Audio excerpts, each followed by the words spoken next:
আব্বু, আমাকে তুমি কেন মারছো? আমি কি করছি? কেন তুই জানিস না তুই কি করেছিস? আমাকে না বললে আমি জানবো কি করে? এ তো কিছু করার পরও কেমন ভাব করছে যেন কিছুই জানে না। আমি সত্যি বলছি, আমি কিছু জানি না। দয়া করে আমাকে মেরো না, আমার খুব কষ্ট হচ্ছে। তুই যা করছিস তার কাছে এই কষ্ট কিছুই না। বিশ্বাস করো, আমি কিছু করি নেই। বিশ্বাস আর তোকে কখনোই না। আমাকে বিশ্বাস করো, আমি সত্যি কিছু করি নাই। একটা মেয়ের জীবন নষ্ট করে আবার বলছিস কিছুই করিনি। আব্বু, আমাকে এবার তো বিশ্বাস করো। আমি ওই মুখ আমি ভেঙে ফেলবো। আহ, বাবা, লাগছে। ব্যথার কারণে মুখ দিয়ে কথা বের হচ্ছে না। লাগুক, আরো বেশি করে লাগুক। তুই আজ যে কাজ করছিস তার কাছে তো এটা সামান্য মাত্র। একটু তো বিশ্বাস করো। আহ, আমাকে আর মেরো না, আমার কষ্ট হচ্ছে। কষ্টে কি দেখলি? এই তো মাত্র শুরু। আমার মান সম্মান আর ওই মেয়েটার জীবন নষ্ট করার আগে যখন তোর কষ্ট হয়নি, তাহলে এখনো কোনো কষ্ট হবে না। কথাটা শেষ করে আব্বু আমাকে আরো বেশি করে লাঠি দিয়ে মারতে লাগলো। আমি এবার আম্মুকে বললাম, আম্মু, তুমি আব্বুকে একটু বলো না যাতে আমাকে না মারে। আব্বুর মার আমি সহ্য করতে পারছি না, মুখ দিয়ে রক্ত বের হতে শুরু করে দিয়েছে। তুই এটা কি করে করতে পারলি? কিছু বলার আগে আব্বু আমাকে মারতে লাগলো। তোকে কি আমি এই শিক্ষা দিয়েছিলাম, নাকি তোর কোনো আবদার অপূর্ণ রেখেছি? বলো, তুই এই কাজটা কেন করলি? বিশ্বাস করো, বলে আব্বু আবার লাঠি দিয়ে মারতে লাগলো। আমি আর ব্যথা সহ্য করতে পারছি না। বাসার সবাই নীরব দর্শকের ভূমিকা পালন করছে, কেউ আব্বুকে থামাচ্ছে না। আমি আমার দু চোখ দিয়ে আম্মুর দিকে তাকিয়ে আছি অবাক নয়নে। আমার রক্তাক্ত শরীর দেখেও আমার কাছে আসছে না আম্মু, যে কিনা আমার একটু আঘাতেই বিচলিত হয়ে পড়তো। কিন্তু আজ আম্মু কিছু বলছে না। আমাকে এমন করে তাকিয়ে থাকতে দেখে আম্মু তার রুমে চলে গেল। আমি সেখানে বসে রইলাম, আমার শরীর দিয়ে আমার অবিরাম মতো রক্ত বের হচ্ছিল। আব্বু আমাকে আবার মারতে লাগলো। আব্বু, আমাকে আর মেরো না। আমি আব্বুর মার আর সহ্য করতে না পেরে অজ্ঞান হয়ে গেলাম। আপনারা হয়তো কিছু বুঝতে পারছেন না, সব বুঝতে হলে অতীতে যেতে হবে। অতীত। আমি রবিউল ইসলাম। আমি আব্বু আম্মুর দ্বিতীয় সন্তান। আমার একটা বড় ভাই আছে, সে আর্মির মেজর। চাচা চাচি আর চাচতো বোন নিয়ে আমাদের যৌথ পরিবার। আর আমি কম্পিউটার সায়েন্স নিয়ে পড়াশোনা করছি। এবার গল্পে আসা যাক। সকালে আরামের ঘুম ঘুমিয়ে আছি, তখন আম্মুর ডাক। রবিউল, ওঠ, কত বেলা হয়েছে। আম্মু, যাও তো, ঘুমাতে দাও। আজকে কলেজে যাবি না? না, আজকে যাব না। আম্মু নিচে চলে গেল। তখন ভাইয়া বলল, রবিউল উঠে নাই? ডাকলাম, উঠলো না তো। ও আজকে কলেজ যাবে না? বললো তো যাবে না। কি? ও কলেজ যাবে না? ওকে আজ দেখাচ্ছি মজা। বলেই আমার রুমে চলে আসলো। হঠাৎ মুখে পানি এসে পড়লো। বৃষ্টি বৃষ্টি, আব্বু, তোমার বাসার ছাদ ফুটো হয়ে বৃষ্টি পানি আসছে। চুপ কর। আমি ভালো করে চেয়ে দেখি ভাইয়া পানির মগ নিয়ে দাঁড়িয়ে আছে। তুই আমাকে এভাবে ভিজিয়ে দিলি কেন? নবাব, আপনার এতক্ষণ ঘুমানো লাগে? হুম। কলেজ যাবি কখন? যাবো না আজকে। কেন? এমনে। চুপচাপ রেডি হয়ে নিচে আয়, না হলে না হলে কি? না হলে একটা মান মাটিতে পড়বে না। এ, তুই আমাকে মারবি? একবার গায়ে হাত দে শুধু, দেখ তোর কি করি। তুই কি করবি? হ্যাঁ, দাঁড়া। বলে ভাইয়া আমার দিকে আসতে লাগলো। অবস্থা বেকদিক দেখে বিছানা থেকে এক লাফে উঠে ওয়াশরুমে চলে গেলাম। পালালি কেন? মারবি না? তোকে এবারের মতো মাফ করে দিলাম। তুই শুধু একবার বের হ। যা তো এখান থেকে, আমি ফ্রেশ হচ্ছি। তারপর ফ্রেশ হয়ে ওয়াশরুম থেকে বের হলাম। বের হতে কানে মোচড় অনুভব করলাম। দেখি ভাইয়া। কি যেন বলছিলি একটু আগে? কি বলছি? কান স্যার, ব্যথা লাগছে। ব্যথা লাগানোর জন্য তো ধরেছি। এবারের মতো ছেড়ে দে। যা, ছেড়ে দিলাম। রেডি হয়ে নিচে আয়। তারপর ভাইয়া চলে গেল। আমি রেডি হয়ে নিচে আসলাম। আম্মু, খাবার দাও, ক্ষুধা লাগছে। তা নবাব, আপনার এখন ঘুম ভাঙলো? হুম, এবার দাও, ক্ষুধা লাগছে, খাবার দাও। হুম, তুই বস, আমি খাবার দিচ্ছি। তারপর খাওয়া দাওয়া শেষ করে আব্বুর কাছে গেলাম। আব্বু, টাকা দাও। কালকেও না, টাকা নিলি, আজকে আবার কিসের টাকা? কালকের গুলো শেষ হয়ে গেছে, এখন টাকা দাও। আমার কাছে টাকা নাই। দাও না টাকা। বললাম তো টাকা নাই। কি আর করার, আব্বুর কাছে টাকা না পেয়ে ভাইয়ার কাছে গেলাম। ভাইয়া, ও ভাইয়া, শোনো না। এত মোটর ডাক ব্যাপার কি? ভাইয়া, কিছু টাকা দাও না। টাকা নেই? দাও না প্লিজ। একটু আগে আমাকে মারতে চাইছিলি, এখন আমি টাকা দিতে পারবো না। আচ্ছা সরি, আর এরকম করব না। আচ্ছা এই নে। তারপর ভাইয়ের কাছে টাকা নিয়ে বাসা থেকে বের হতে যাব, তখন নিধি ডাক দিল। নিধি আমার চাচাতো বোন। নিধি এবার ইন্টার ফার্স্ট ইয়ারে পড়ে। ভাইয়া দাঁড়াও, আমিও কলেজে যাব। কলেজে যাবি? ভালো। আমাকে ডাকছিস কেন? আমি তোমার সাথে যাব। আমি তোকে নিয়ে যেতে পারবো না। তাহলে বড় আব্বুকে ডেকে দিই। না, নিয়ে যাচ্ছি না তো। বাসার মধ্যে আব্বুকে ভয় পাই। চলো। তারপর নিধিকে ওর কলেজে নামিয়ে দিলাম। পরে আমার কলেজে চলে আসলাম। কলেজে এসে দেখি ক্লাস শুরু হয়ে গেছে। আমি ক্লাসের সামনে গিয়ে, স্যার আসতে পারি? আসেন স্যার আসেন। তা আজকে এত দেরি হলো কেন? ঘুম থেকে উঠতে দেরি হয়ে গেছে স্যার।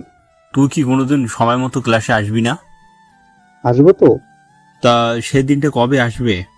যে মাসে শুক্রবার থাকবে না, সেই মাসে শুক্রবারে আসবো। আমার সাথে মজা করস? আমি তোর বন্ধু নাকি? বন্ধু হতে যাবেন কেন? আপনি তো আমার প্রিয় স্যার। এবার সিটে গিয়ে বস। আচ্ছা স্যার। আমি পিছনের সিটে বন্ধুদের সাথে বসলাম। তারপর ক্লাস শেষ করে আমরা মাঠে গিয়ে বসলাম। তারপর আমরা আড্ডা দিতে লাগলাম। তারপর সব ক্লাস শেষ করে বাসায় চলে আসলাম। বাসায় এসে ফ্রেশ হয়ে নিচে গেলাম। নিচে গিয়ে, আম্মু খাবার দাও। আমি খাওয়া দাওয়া শেষ করে রুমে গিয়ে দিলাম এক ঘুম। বিকেলে ফোনের আওয়াজে ঘুম ভাঙলো। কি রে, কই তুই আসবি না? ঘুমে। তুই এখনো ঘুমাস? তাড়াতাড়ি মামার দোকানে আয়। আছি। তারপর ফ্রেশ হয়ে মামার দোকানে গেলাম। শালা, তোর আসার এখন সময় হলো? ওই, আমাকে শালা ডাকবি না। আমার কোনো বোন নাই, কিন্তু দুলাভাই ডাকতে পারিস। তোর বোন আছে। তোকে দুলাভাই ডাকা বা বানানোর কোনো ইচ্ছে আমার নেই। ওই তোরা চুপ কর। অনেকদিন কোথাও ঘোরা হয় না, চল আজ কোথাও ঘুরে আসি। তা কোথায় যাওয়া যায় বলতো? আজ চল নদীর পাড়ে যাই, ওইদিকে অনেক দিন যাই না। চল। তারপর বাইক নিয়ে নদীর পাড়ে গেলাম। অনেক পরে এখানে এসে ভালো লাগছে। তারপর কিছুক্ষণ আড্ডা দিলাম। অনেক তো আড্ডা দেওয়া হলো, চল এবার কিছু খেয়ে আসি। চল। তারপর আমরা রেস্টুরেন্টে গিয়ে খাওয়া দাওয়া শেষ করে আবার কিছুক্ষণ আড্ডা দিলাম। আড্ডা দিতে দিতে রাত হয়ে গেছে। চল এবার বাসায় যাওয়া যাক। চল।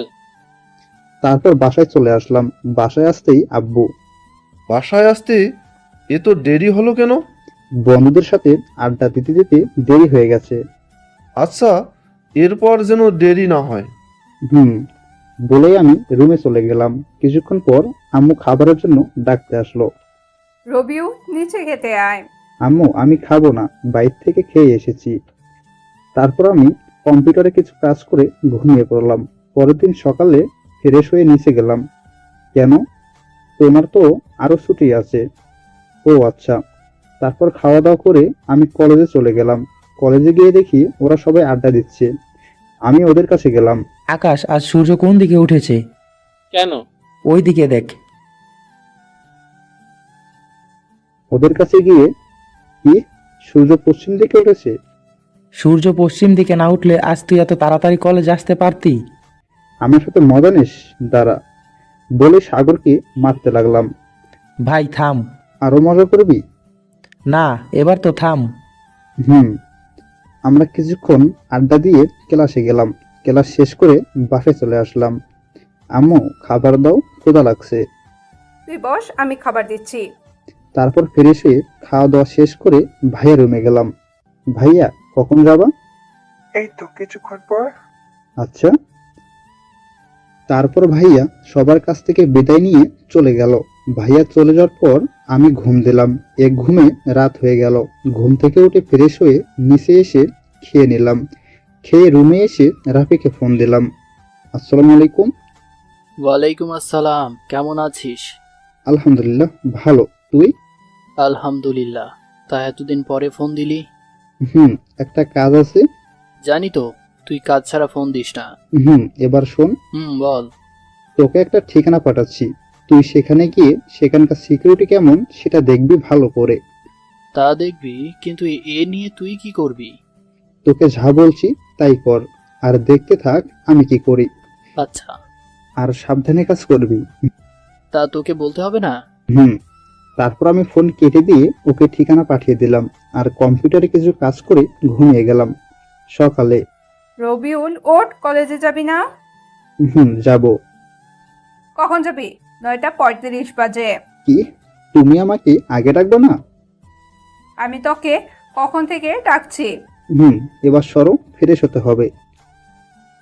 আম্মু চলে গেলে আমি তাড়াতাড়ি ফ্রেশ হয়ে বের হলাম। যখন বাইরে যাব, ওই, না খেয়ে কই যাস?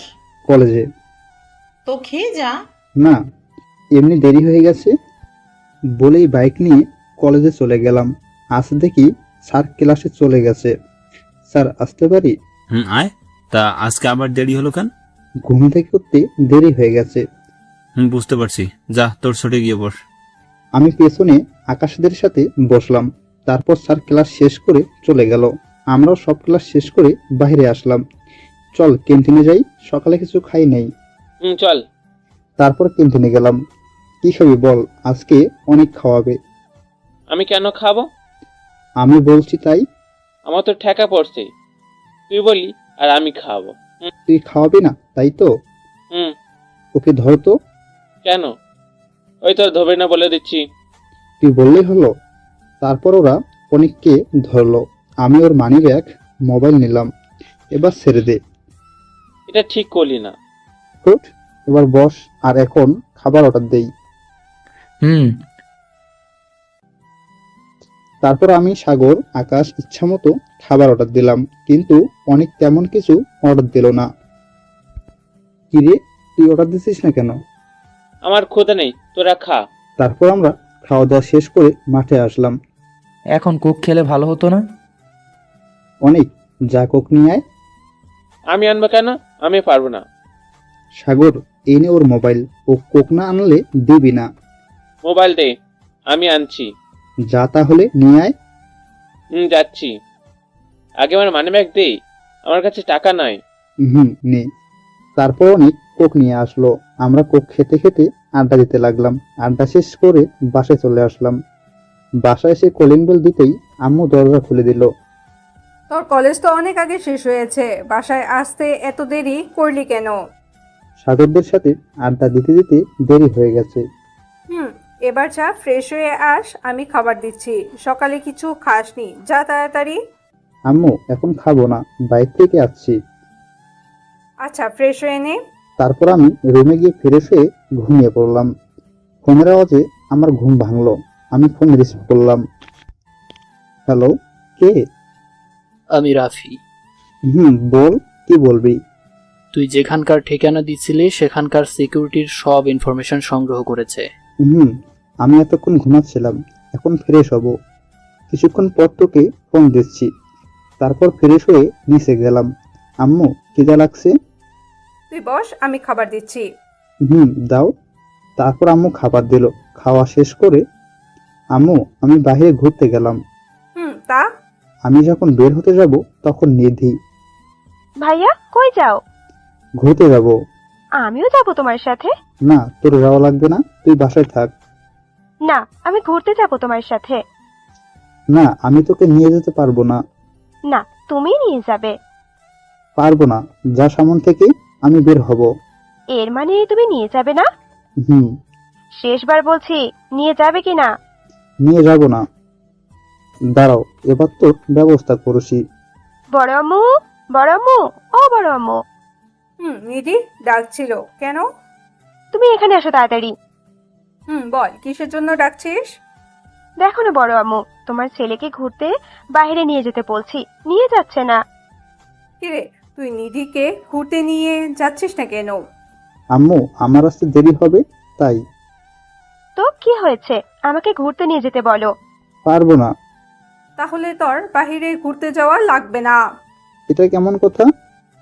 আমি যা বলছি তাই, নিধিকে ঘুরতে নিয়ে যা। যাচ্ছি। ওই, তুই তাড়াতাড়ি রেডি হয়ে আয়। হুম। কিছুক্ষণ পর নিধি রেডি হয়ে আসলো। তারপর আমি আর নিধি ঘুরতে বের হলাম। আমরা নদীর পাড়ে ঘুরতে গেলাম। তারপর কিছুক্ষণ ঘুরে চলে আসতে লাগলাম। তখন নিধি বলল, ভাইয়া বাইক থামাও। কেন? থামাতে বলেছি, থামাও। তারপর বাইক থামিয়ে ওকে জিজ্ঞেস করলাম, বাইক থামাতে বললি কেন? ওই যে ফুচকার দোকান, ফুচকা খাবো। না, এসব সাইপাস খাওয়া লাগবে না। না খাবো। বলে ফুসকলার কাছে গিয়ে বেশি ঝাল দিয়ে 1 প্লেট ফুচকা দিতে বলল। মেয়েরা এত ফুচকা খায় কেমনে ভাই, কেউ জানলে বললেন। তারপর নিধি খাওয়া শেষ করলে আমি বিল দিলাম। তারপর দুজন বাসে চলে আসলাম। বাসায় এসে ফ্রেশ হয়ে খাওয়া দাওয়া করে রুমে গিয়ে রাফিকে ফোন দিলাম।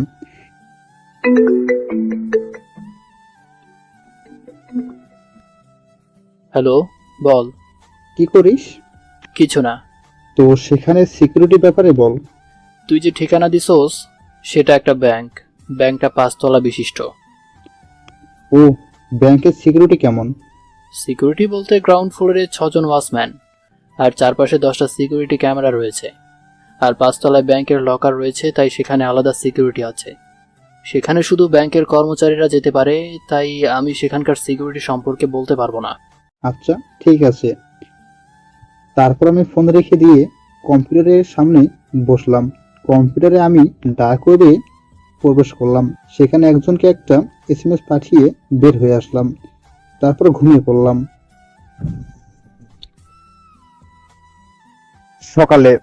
সকালে ঘুম থেকে ফ্রেশ হয়ে নিচে গেলাম। গিয়ে দেখি সবাই টিভি দেখছে। আমিও তাদের সাথে যোগ দিলাম টিভিতে। ব্রেকিং নিউজ, আজকে কে বা কারা রিক ব্যাংকের কিছু অ্যাকাউন্ট হ্যাক করে 100 কোটি টাকা চুরি করে নিয়েছে, কিন্তু এই অ্যাকাউন্টগুলো কার তা জানা যায়নি। এর থেকে বড় খবর হলো, ব্যাংক অ্যাকাউন্ট হ্যাক করার কিছুক্ষণ পরে দেশের বিভিন্ন এতিমখানা, বৃদ্ধাশ্রমগুলোতে কে যেন টাকা পাঠিয়েছে অ্যাকাউন্টে। ধারণা করা হচ্ছে যে কাজগুলো সেই হ্যাকার করেছে। এই কেসের দায়িত্ব দেওয়া হয়েছে সিবিআইয়ের বেস্ট টিমকে। টিম লিডার আজমল শেখের সাথে আমরা যোগাযোগ করতে চেষ্টা করছি। ব্যাংক হ্যাকিংয়ের আরও তথ্য পেতে আমাদের সাথে থাকুন। ধন্যবাদ। দেশে আবার কি যে শুরু হলো। আম্মু, তাড়াতাড়ি খাবার দাও, কলেজে দেরি হয়ে যাচ্ছে। তুই টেবিলে বস, আমি দিচ্ছি। তারপর খাওয়া শেষ করে কলেজে চলে আসলাম। কলেজে এসে দেখি ওরা সবাই এসেছে। আমি ওদের কাছে গেলাম। কিরে, কি খবর তোদের? ভালো, তোর? আজকের খবর দেখেছিস? রিক ব্যাংক থেকে নাকি হ্যাকাররা টাকা চুরি করে নিয়েছে। তাই তো দেখলাম। তারপর আমরা আড্ডা দিতে লাগলাম। তখন অনেক বলল, তোর এবার আড্ডাই তার ভালো লাগে না, চল ট্রুথ অর ডিয়ার খেলি। চল, মজা হবে। ঠিক আছে। তারপর আমরা ট্রুথ অ্যান্ড ডেয়ার শুরু করলাম। কিন্তু শালার আমার ভাগ্য খারাপ, প্রথমেই আমার দিকে বোতল পড়ছে। কি নিবি? ও আর কি নিবে, ও যা ভীতু। কি, আমি ভীতু? তা নয় তো কি, ভীতু না হলে ডিয়ার নিয়ে দেখা।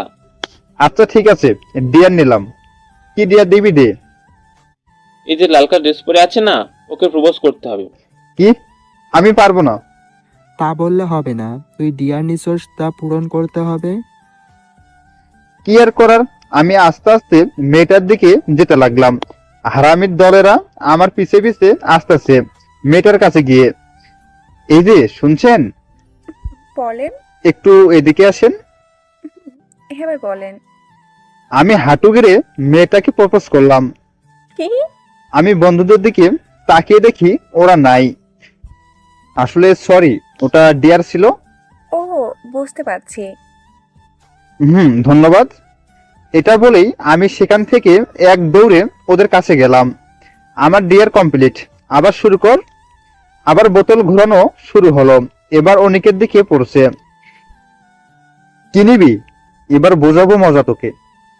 ডিয়ার নিব। আমি তোর মতন ভীতু নাকি? শিওর তো? ডিয়ার দে। তা আজকে আমাদের ক্লাসে নেহা আছে না, ওকে দেখছস? ওই যখন দাঁড়িয়ে আছে। এবার তোর ডিয়ার হলো তুই নেহাকে গিয়ে কিস করবি। কি? হ্যাঁ, এটা পারবো না, ওনারটা দে। ওর বাপ কমিশনার, ও যদি বলে তাহলে আমার অবস্থা খারাপ করে ছাড়বেন। তা বললে হবে না। অনেকের মুখ দেখে বুঝলাম বেচারা ফেসে গেছে। অনেক দেখি নেহার দিকে যেতে লাগলো। আমি ভাবছিলাম ও নেহাকে কিস করবে না, কিন্তু শালা ওকে কিস করে দিয়েছে। অনেক নেহাকে ছাড়তেই নেহা ওকে ঠাস করে চর বসে দিল। অনেক গালে হাত দিয়ে কি যেন বলছে আর আমাদের দিকে ইশারা করে দেখিয়ে দিচ্ছে। তা দেখে আমরা সবাই ক্লাসে চলে আসলাম। কিছুক্ষণ পর অনেক আসলো। তোদের আমি ছাড়বো না, তোদের জন্য। তখনই স্যার ক্লাসে চলে আসলো আর ক্লাস করতে শুরু করলো। আমি সবগুলো ক্লাস শেষ করে বাসায় চলে আসলাম। অন্যদিকে সিআইবি অফিসার আমজল শেখ ব্যাংক এর ম্যানেজারকে জিজ্ঞাসাবাদ করেছেন। ম্যানেজার সাহেব, যাদের টাকা চুরি গেছে তাদের ডিটেলটা দিতে পারবেন? সরি স্যার, তাদের কোনো খোঁজ দিতে পারবো না। কেন? স্যার, তারা শুধু ব্যাংকে 2 থেকে 3 বার এসেছে। ওনারা ব্যাংকের সকল কাজ অনলাইনেই করতেন। ও, তা আপনার ব্যাংকের অ্যাকাউন্ট সিকিউরিটি কেমন ছিল যে হ্যাকার এত পরিমাপ টাকা তাড়াতাড়ি হ্যাক করে নিয়েছে? আমাদের ব্যাংকের অ্যাকাউন্ট সিকিউরিটি বেস্ট হোয়াইট হ্যাকাররা দিয়ে থাকে, তবুও এমন কেন হলো তা বুঝতে পারছি না। আপনার হোয়াইট হ্যাট হ্যাকার টিমকে আসতে বলেন। আচ্ছা স্যার। তারপর আজমল শেখ হোয়াইট হার্ড হ্যাকারদের জিজ্ঞাসাবাদ করলেন, কিন্তু কিছু তথ্য পেলেন না। এভাবেই কিছুদিন চলে গেল। একদিন সকালে ঘুমিয়ে আছি, তখন আম্মু ওঠ, পরে তাড়াতাড়ি ওঠ, তোর আব্বু ডাকছে। কি? কেন? তা জানি, তুই তাড়াতাড়ি ফ্রেশ হয়ে নিচে আয়। আচ্ছা, তুমি যাও, আসতেছি। তারপর আম্মু চলে গেল আর আমি ফ্রেশ হয়ে নিচে গেলাম। গিয়ে দেখি আব্বু সোফায় বসে আছে। আমি আব্বুর কাছে গিয়ে বললাম, আব্বু আমাকে ডাকছো? কিসের জন্য? তোকে এখন বাস স্ট্যান্ডে যেতে হবে। কেন? আমার বন্ধুর মেয়ে আসতেছে, ওকে নিয়ে আয় বাস স্ট্যান্ড থেকে। ঠিক আছে, কিন্তু ওকে আমি চিনবো কেমন করে? ও এসো, এখানে বসে থাকবে। এবার যা তাড়াতাড়ি। যাচ্ছি। তারপর আমি গাড়ি নিয়ে বাস স্ট্যান্ডে চলে গেলাম। গিয়ে আব্বুর বলার জায়গায় গিয়ে দেখি একটা মেয়ে বসে আছে। মেয়েটা দেখতে একবারে পরীর মতো। আমি তো দেখেই একটা ক্রাশ খেলাম। আমি মেয়েটার কাছে গিয়ে বললাম, আমাকে আপনাকে নিতে পাঠিয়েছে, চলুন। এত দেরি হলো কেন? রাস্তায় জ্যাম ছিল, এবার চলুন বলে আসতে লাগলাম। ওই ব্যাগগুলো নিন। আমি ব্যাগ নেব কেন? আপনার ব্যাগ আপনি নেন। কি? ড্রাইভার হয়ে আমার মুখের উপর কথা? শুনুন। আবার কথা? ব্যাগগুলো নিয়ে। কি আজব মেরে বাবা। আমি ব্যাগগুলো নিয়ে গাড়িতে উঠলাম। তারপর বাসায় চলে আসলাম। বাসায় এসে আমি সোজা আমার রুমে চলে গেলাম। রুমে গিয়ে আয়নায় দেখি মুখে চরের দাগ পড়ে গেছে। আমি ফ্রেশ হয়ে নিচে আসলাম। তখন আব্বু বলল, রবুল এইদিকে আয়, ওর সাথে পরিচয় হয়নি। দিয়া, ও হলো আমার ছোট ছেলে। রবুল, ও হলো আমার বন্ধুর মেয়ে দিয়া। ও আচ্ছা। আমি বাইরে গেলাম বলেই বাইক নিয়ে বাসা থেকে বের হয়ে আসলাম। মামার দোকানে এসে সাগরদের ফোন করে মামার দোকানে আসতে বললাম। কিছুক্ষণ পরে ওরা আসলো। আজ এখানে বসে আছিস কেন? আর কলেজেও গেলি না? এমনি ভালো লাগলো না, তাই যাই নাই। তো এখানে বসে থাকবি নাকি? চল কোথাও ঘুরে আসি। ঘুরতে যাব, ঠিক আছে, আগে কিছু খেতে হবে, খিদে লাগছে। তাহলে রেস্টুরেন্টে চল।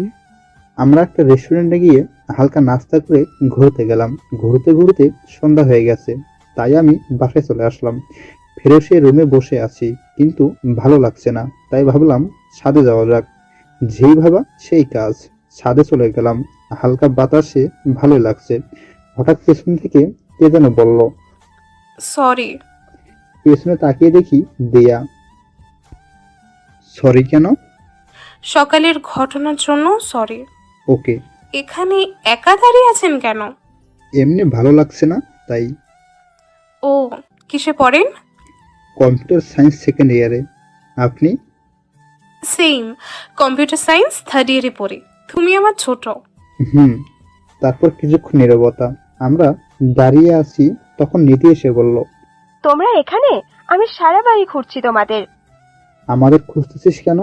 বড় আম্মু তোমাদের খাওয়ার জন্য ডাকছে। ও ঠিক আছে, তুই যা। তারপর আমরা নিচে এসে খাওয়া দাওয়া করলাম। খাওয়া শেষ করে রুমে এসে প্রতিদিনের ন্যায় কাজ করে ঘুমিয়ে পড়লাম। সকালে যখন কলেজে যাচ্ছি তখন আব্বু বলল, রবুল, দিয়াকে তোর সাথে কলেজে নিয়ে ও তোর কলেজে ভর্তি হয়েছে। ঠিক আছে, ওনাকে আসতে বলো। কিছুক্ষণ পর দিয়া সিঁড়ি দিয়ে নামছে। দিয়া একটা আকাশি রঙের জামা পরছে, তার সাথে হালকা সাজ। আমি এক ধ্যানে ওনার দিকে তাকিয়ে আছি। উনি কখন সামনে এসেছেন তা বুঝতে পারি নাই। ওনার ধাক্কায় আমি হোঁশে ফিরলাম। ওই, কি দেখছো এমন করে? কিছু না, চলেন, কলেজে দেরি হয়ে যাচ্ছে। তারপর আমি আর দিয়া কলেজে চলে আসলাম। আমি ওনাকে ওনার ক্লাসরুম দেখিয়ে বন্ধুদের কাছে চলে আসলাম। মামা ট্রিট দে। কিসের ট্রিট? না, আমাদের না বলে প্রেম শুরু করে দিয়েছো, এখন আবার বলছো কিসের ট্রিট? শালা, আমি আবার প্রেম শুরু করলাম কবে? একটু আগে বাইকে সাথে করে নিয়ে কলেজ আসলি, ওই মেয়েটা কে? ওইটা দিয়া, আব্বুর বন্ধুর মেয়ে। আমাদের বাসা থেকে পড়াশোনা করবে, আর ও আমাদের সিনিয়র, বুঝছস? হুম। এবার চল ক্লাসে। তারপর সবগুলো ক্লাস শেষ করে বাইক নিয়ে দিয়ার জন্য অপেক্ষা করছি। কিছুক্ষণ পর দিয়া আসলো। তারপর বাসায় চলে আসলাম। এভাবে কিছুদিন চলে গেল। কয়েকদিনে দিয়ার সাথে ফ্রেন্ডদের মতো সম্পর্ক হয়েছে। একদিন বিকালে ঘুমিয়ে আছি, তখন দিয়া ডাকছে, ওই ওঠ। আম্মু যাও তো, ঘুমাতে দাও। কি? আমি তোর আম্মু? কে? ওই, আমাকে ধাক্কা দিলে কেন? তোকে কখন থেকে ডাকছি, উঠছিস না কেন? তা তুমি আমাকে ডাকছো কেন? ঘুরতে যাব তাই। তো যাও, আমাকে বলছো কেন?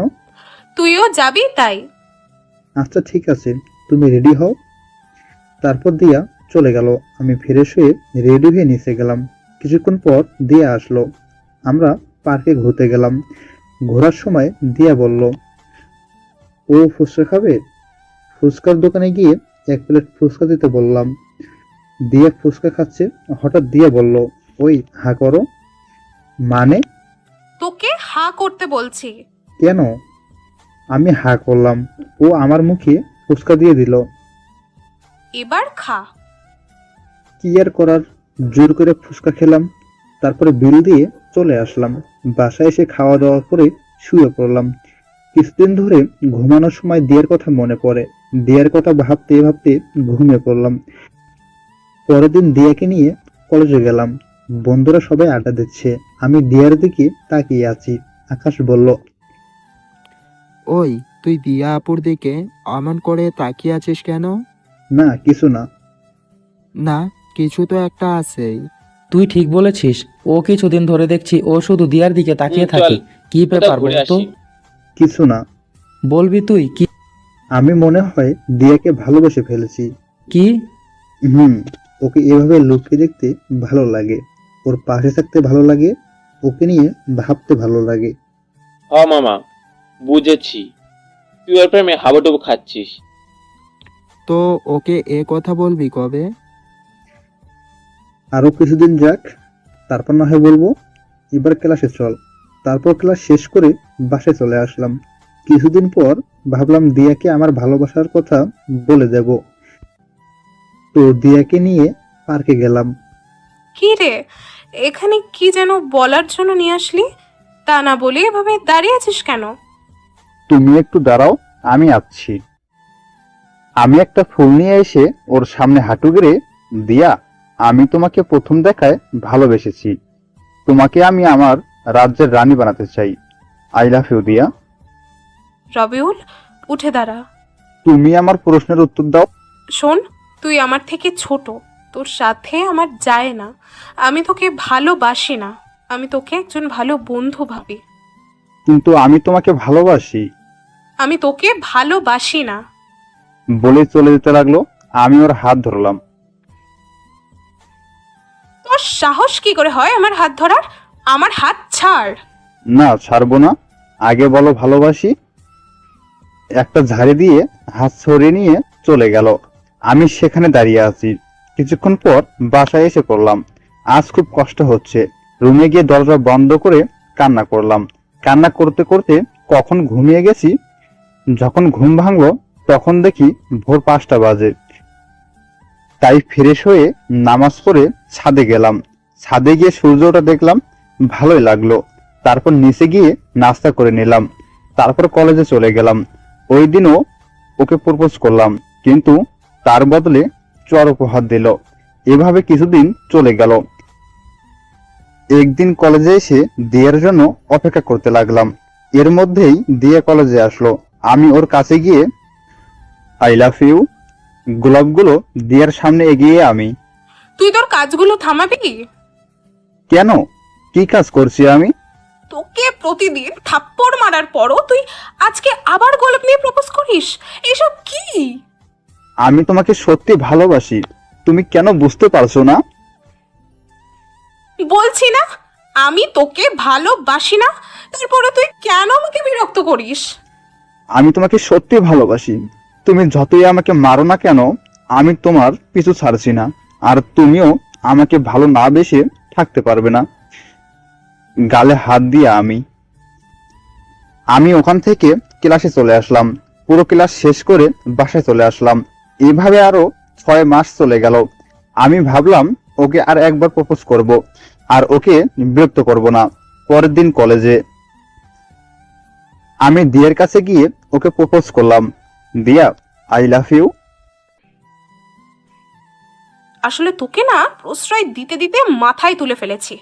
তোকে এত মেরেছি তবুও তোর লজ্জা হয় না। আসলে তোকে তোর বাবা মা কোনো ভালো শিক্ষাই দিতে পারেনি।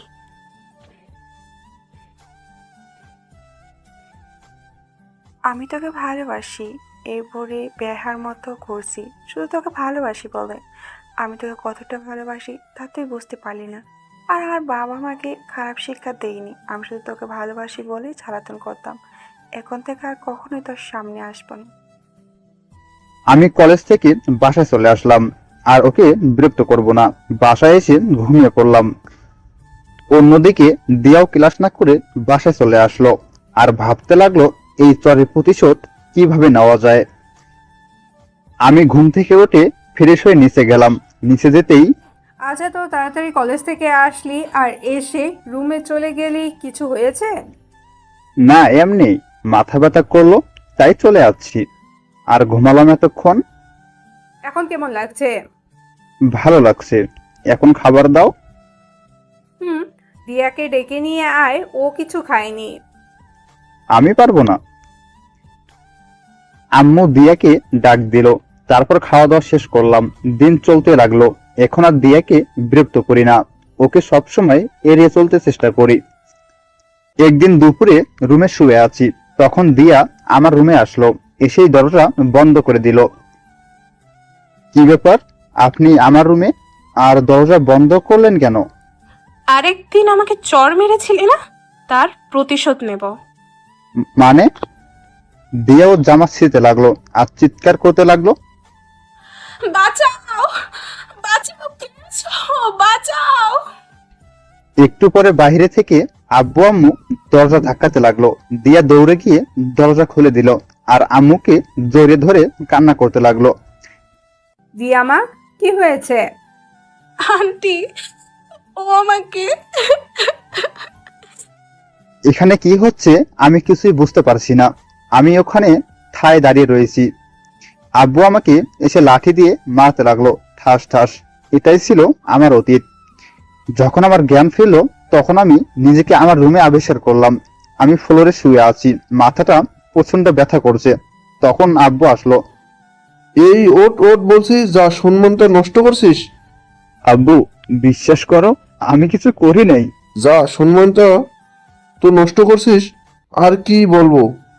তোর আর দিয়ার বিয়ে ঠিক করছি। না, আমি ওকে বিয়ে করব না। বিয়ে করবি না মানে? এমন কাজ করার সময় মনে ছিল না? কেন বিশ্বাস করছো না? আমি কিছু করি নাই। এ তো কিছু জানি না। তুই এখন দিয়াকে বিয়ে করবি, এটাই আমার শেষ কথা। তারপর আব্বু আমাকে ধরে নিচে নিয়ে গেল। নিচে দেখি দিয়ার আব্বু আম্মু বসে আছে, সাথে দাড়িওয়ালা একটা লোক, মনে হয় কাজী। আমি সোফায় বসলাম। দিয়াকে নিয়ে আসা হলো। ওর মুখটা কালো করে আছে। বাসার সবার দিকে তাকালাম। সবাই আমার দিকে ঘৃণার দৃষ্টিতে তাকিয়ে আছে। কারো মুখে হাসি নেই। অবশেষে বিয়েটা সম্পূর্ণ হলো। আমি এখন আমার রুমের সামনে দাঁড়িয়ে আছি। আমি রুমে প্রবেশ করে দিয়ার দিকে যেতে লাগলাম। একদম আমার কাছে আসবি না। আমি তোকে স্বামী হিসেবে মানি না। দিয়াকে ধাক্কা দিয়ে বিছানায় ফেলে দিলাম। দেখ, একদম ভালো হচ্ছে না কিন্তু। আমি কিন্তু এবার চিৎকার করব। চিৎকার করো, কেউ আসবে না। আমি একবারে ওর কাছে চলে গেলাম। ওর নিঃশ্বাস অনুভব করতে পারছি। আমি বিছানা থেকে বালিশ নিয়ে চলে আসলাম। শোন, তোর মতো মেয়ের সাথে আর যাই করা যাক না কেন, সংসার করা যায় না। তুই মাত্র একটা চরের কারণে পুরো পরিবারের কাছে অপরাধী বানিয়ে দিলি। বলে আমি সোফায় শুয়ে পড়লাম। সকালে উঠে দিয়া আমাকে দেখতে পেল না। মনে মনে ভাবলো আপদটা নেই, ভালোই হয়েছে। এদিকে আমি রওনা দিয়েছি এক গন্তব্যে। রাতে যখন সবাই ঘুমিয়ে পড়ছে, তখন আমি বাসা থেকে বের হয়ে আসি। আসার সময় আব্বু আম্মুর জন্য একটা চিঠি রেখে আসি। আমি বাসা থেকে বাস স্ট্যান্ডে চলে আসলাম। সেখানে গিয়ে সাগরকে ফোন দিয়ে আসতে বললাম। কিছুক্ষণ পর সাগর আসলো। তুই এত রাতে এখানে আসতে বললি কেন? আর ব্যাগ কেন তোর কাছে? কিছু কি হয়েছে? তোকে বলছি, কিন্তু তুই আগে ঢাকার একটা টিকিট কেটে নিয়ে আয়। সাগর টিকিট কেটে নিয়ে আসলো। এবার তো বল কি হয়েছে। তারপর ওকে সব বললাম। কি এত সব ঘটনা হয়ে গেছে? এখন কি ঢাকা চলে যাবি? তুই আমার ব্যাপারে কেউ জিজ্ঞাসা করলে বলবি না। আচ্ছা। বাস চলে এসেছে। যদি বেঁচে থাকি আবার দেখা হবে। ভালো থাকিস। আর তোর কাছে টাকা আছে? আছে। এই নে কিছু টাকা, লাগতে পারে। ধন্যবাদ বন্ধু, জড়িয়ে ধরে। ভালো থাকিস। তারপর চলে আসলাম যান্ত্রিক শহর ঢাকায়। এখানে এসে রাফিকে ফোন দিলাম।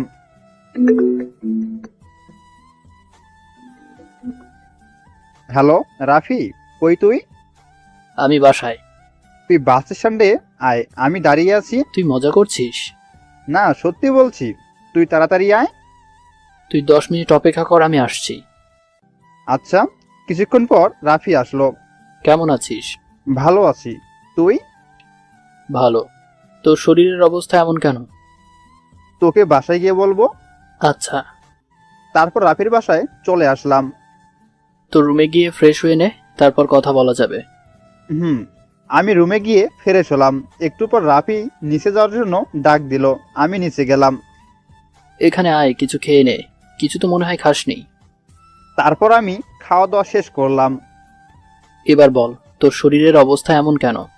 আর হঠাৎ আবার ঢাকা আসলি কেন? আমি ওকে সবকিছু বললাম। কি এত কিছু হয়েছে, তুই আমাকে কিছুই বলিসনি? বাদ দে সব, আমি একটু ঘুমাবো। আচ্ছা তুই ঘুমা, আমি বাইরে থেকে আসছি। আচ্ছা। আমি রুমে গিয়ে ঘুমিয়ে পড়লাম। রাফির ডাকে ঘুম ভাঙলো। ডাকতেছিস কেন? ওঠ, এখন সন্ধ্যা হয়ে গেছে, পরে আবার ঘুমাস। চল বাইরে থেকে ঘুরে আসি। আচ্ছা, তুই নিচে যা, আমি ফ্রেশ হয়ে যাচ্ছি। আমি ফ্রেশ হয়ে নিচে গেলাম। তারপর ঘুরতে বের হলাম। ঘোরাঘুরি শেষ করে বাসায় চলে আসলাম। বাসায় এসে ব্যালকনিতে গিয়ে সিগারেটের কালো ধোঁয়া উড়াতে লাগলাম। সিগারেটের প্যাকেট শেষ করে এসে ঘুমিয়ে পড়লাম। এভাবে কিছুদিন চলে গেল। সকালে নাস্তার সময়। রাফি, কলেজে ভর্তি হব। তুই তোর কলেজে ব্যবস্থা কর। আচ্ছা, আমি প্রিন্সিপাল স্যারের সাথে কথা বলছি। আচ্ছা। আজকের দিনটা কেটে গেল। রাতে ডিনারের সময় প্রিন্সিপাল স্যারের সাথে কথা বলেছি, তুই কাল থেকে ক্লাস করতে পারছিস। আচ্ছা। আর সবকিছু ঠিক আছে নাকি নতুন করে করতে হবে? সব ঠিক আছে, কিন্তু ওগুলো দিয়ে আবার কি করবি? না, এমনি একটু চেক করতে চাইলাম আর কি। আচ্ছা, খাওয়া শেষ কর, তারপর দেখা যাবে। ডিনার শেষ করে আমরা একটা সিগারেট রুমে গেলাম। এই সিগারেট রুমের সম্পর্কে 4 জন জানে। রুমে প্রবেশ করতে ফিঙ্গারপ্রিন্ট আর আই স্ক্যান লাগে। রুমটা আধুনিক সব যন্ত্রপাতি দিয়ে তৈরি। রুমে রয়েছে 5টি কম্পিউটার আর একটি জায়েন্ট স্ক্রিন। আমি মেইন কম্পিউটারটা অন করলাম, চেক করলাম সব ঠিক আছে। তারপর আমরা রুমটা থেকে বের হয়ে আসলাম। সকালে ঘুম থেকে উঠে ফ্রেশ হয়ে নাস্তা করে রেডি হলাম কলেজে যাওয়ার জন্য। নিচে যেতেই রাফি বলল, ওগুলো কি পরেছিস? সব পুরানো কাপড়। যা অন্য কাপড় পরে আয়। না, এগুলো পরে যাব। তুই সত্যি করে বলতো, তোর মাথায় কি চলছে? কিছু না, কলেজে দেরি হচ্ছে। চল, বাইক দিয়ে যাবি। তুই বাইক দিয়ে যা, আমি হেঁটে আসছি। কিন্তু তোকে যেতে বলছি, যা। রাফি বাইক নিয়ে চলে গেল। আমি হেঁটে কলেজে এলাম। কলেজে প্রবেশ করতেই কে যেন ডাকতে লাগলো। এই শোনো না, প্রতিদিন ভালোবাসার নতুন নতুন গল্প পেতে ও শুনতে চাইলে আমাদের আলোর ডায়েরি চ্যানেলটি সাবস্ক্রাইব করে পাশে থাকা বেল আইকনটি বাজিয়ে দিও, কেমন? রাফি বাইক নিয়ে চলে গেল। আমি হেঁটে কলেজে এলাম। কলেজে প্রবেশ করতেই কে যেন ডাকতে লাগলো। এই খ্যাত, এদিকে আয়। আমি তাকিয়ে দেখি কিছু মেয়ে বাইকে বসে আছে। আবার ডাক দিল, ওই এদিকে আয়। আমি তাদের কাছে গেলাম। আমাকে ডাকছেন? তোকেই। কলেজে নতুন এসেছিস? হুম। সিনিয়রদের দেখলে সালাম দিতে হয়, তা জানিস না? আসলে আমি তো নতুন, তাই আপনাকে চিনি নাই। আচ্ছা যা, এবারের মতো ক্ষমা করে দিলাম। আমি সেখান থেকে ক্লাসে চলে আসলাম। স্যার ক্লাসে আসলো। এই ছেলে, তোমাকে তো আগে কখনো দেখিনি। আমি নতুন ভর্তি হয়েছি। তোমার নাম কি? রবিউল ইসলাম। আচ্ছা, বসো। স্যার ক্লাস শেষ করে চলে গেল। আমি ক্লাস শেষ করে শপিং মলে গেলাম। সেখান থেকে একটা আইফোন আর 3টা বাটাম ফোন কিনলাম। তারপর বাসায় চলে আসলাম। বাসায় এসে ফ্রেশ হয়ে ঘুমিয়ে গেলাম। রাতে ডিনারের সময় রাফিকে বললাম, রাফি, সাব্বিরকে আসতে বল। কেন? তুই কি করতে চাইছিস বলতো? আগে যা শুরু করেছিলাম তাই শেষ করতে। এর জন্য কিন্তু আমাদের বন্ধুকে হারিয়েছি। এবার ওর খুনিদের শাস্তি দেব। ঠিক আছে, ওকে আসতে বলছি। তারপর ঘুমিয়ে গেলাম। সকালে নিচে গিয়ে দেখি 26 চলে এসেছে। ভাই কেমন আছেন? ভালো আছি, তুই কেমন আছিস? ভালো ভাই। আসতে সমস্যা হয়নি তো? না ভাই। আচ্ছা চল নাস্তা করে নি। তারপর নাস্তা করে সাব্বিরকে বললাম, সাব্বির তুই রেস্ট নে। আচ্ছা। আমি আর রাফি কলেজে চলে আসলাম। স্যার ক্লাসে এসে ক্লাস করতে লাগলো। ক্লাস শেষ করে বাসায় চলে আসলাম। ফ্রেশ হয়ে হালকা নাস্তা করে আমাদের সেই সিগারেট রুমটাতে গেলাম। ভাই অনেকদিন পর রুমটাতে আসলাম। এবার বল, তুই কি করতে চাইছিস? আস্তে আস্তে জানতে পারবি, অপেক্ষা কর। তা এখন আমাদের কি করতে হবে? বাংলাদেশের সকল বিজনেসম্যান, এমপি, মন্ত্রী সব ইলিগেল টাকার পরিমাণ ও কোথায় রাখা আছে তা খুঁজে বের কর। ভাই এটা তো খুব কঠিন, অনেক সময় লাগবে। যত সময় লাগুক সমস্যা নাই, কিন্তু আমার এই ডিটেলস গুলো লাগবে। তোরা কাজ শুরু করে দে। ওরা কাজ করতে লাগলো। আমি আমার ডাক ওয়েব অ্যাকাউন্টে প্রবেশ করলাম। সেখান থেকে আর আমি একজনকে মেসেজ দিয়ে একটা কাজ করতে বললাম। রাফি, সাব্বির ওরা দুজন ওদের কাজ করতে লাগলো। পরের দিন কলেজে স্যার ক্লাসে আসলো। তখন পেছন থেকে কে যেন একটা মেয়েকে কাগজ দিয়ে ঢেল দিল। স্যার, কে যেন এটা দিয়ে আমাকে ঢিল দিয়েছে। এটা কে করেছে দাঁড়াও বলছি। স্যার, এইটা ওই খ্যাত রবিউল ঢিল দিয়েছে। রবিউল, দাঁড়াও। স্যার, আমি কিছু করি নেই। চুপ। তাহলে কি ওরা মিথ্যে কথা বলছে? রবিউল, তুমি কান ধরে দাঁড়াও। আর নেহা, তুমি বসো। আমি স্যারের কথায় কানে ধরে দাঁড়ালাম। আমাকে এইভাবে দাঁড়িয়ে সবাই হাসতে লাগলো। সবাই চুপ। রবিউল, বসো, এবারের মতো মাফ করে দিলাম। আমি মুচকি হেসে বসে পড়লাম। এরপর ফরহাদ স্যার ক্লাসে মন দিতে বলল সবাইকে বই বের করতে বলল। প্রশ্ন করলো, পৃথিবীর প্রথম মেকানিক্যাল ক্যালকুলেটর এর নাম কি? কে বলবে?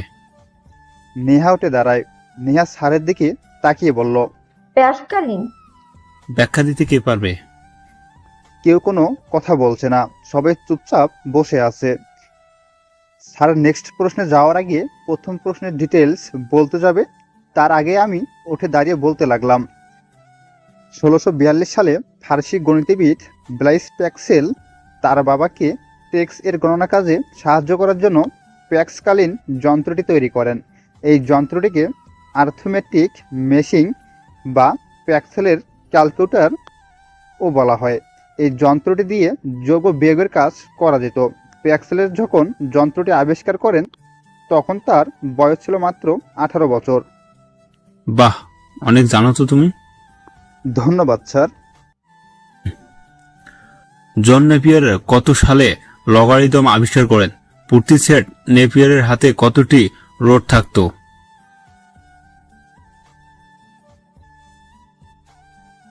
এবারও উঠে দাঁড়িয়ে বলতে লাগলাম, 1614 সালে আর প্রতি সেট নেপিয়ারের হারে রোড থাকতো 11টি। স্কটল্যান্ড গণিতবিদ জনক নেপিয়ার 1617 সালে নেপিয়ারের হার, নেপিয়ারের বোনাস, নেপিয়ারের রোডস উদ্ভাবন করেন। এই যন্ত্র দিয়ে গুণন ও ভাগের কাজ করা যেত। মৃত্যুর আগে এই হারগুলো দিয়ে ক্যালকুলেশন করার পদ্ধতি তিনি একটি বইতে লিপিবদ্ধ করে যান। বইটির নাম ছিল রাবডোলজিয়া বা স্পিকিং রোডস। সবাই নিশ্চুপ হয়ে সবগুলো উত্তর শুনছে। ভালো ভালো স্টুডেন্টরাও সেগুলো কানেক্ট করে রাখছে, এমনকি নেহা সব কিছু নোট করে নিল। আমি এসব কিছু দেখে মুচকি হাসছি। স্যার অবাক হয়, এত ইজিলি উত্তর দিচ্ছে পেঁচালো প্রশ্নগুলোর, কিভাবে পারছে সব। স্যার আরও প্রশ্ন করলেন, ইন্টারনেট ব্যবহারকারীকে কি বলা হয়? নেটিজেন মানুষকে বলা হয় হোম সাপ্রিয়েন্স। কোন যন্ত্রকে বলা হয় সিলিকোপিসিয়েন্স? স্যার কম্পিউটারকে। You are genius. ধন্যবাদ স্যার। এরপর ক্লাস শেষ করে বাসায় চলে আসলাম। এসে দেখি ওরা এখনো কাজ করছে। ওদেরকে বললাম, কাজ কত দূর তোদের? প্রায় শেষ, কিন্তু মেয়র আফজাল হোসেন আর মন্ত্রী আকরাম চৌধুরীর কোনো তথ্য পাই নাই। কতজনের তথ্য সংগ্রহ করতে পেরেছিস? 159 জনের। মোট টাকার পরিমাণ কত? ভাই 11,000 কোটি টাকা। ঠিক আছে, সবার ব্যাংক অ্যাকাউন্ট নাম্বার জয়েন্ট স্ক্রিনে রানিং করে দে। তা করে দিচ্ছি, কিন্তু একটা প্রশ্ন আছে। বল প্রশ্ন।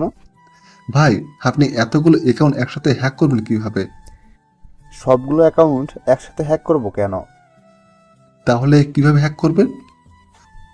শোন, হ্যাকিং করার অনেকগুলো পদ্ধতি আছে, যেমন সেকশন হাইজ্যাক, ড্রোমো hijack, website hacking, wifi hacking, Android hacking.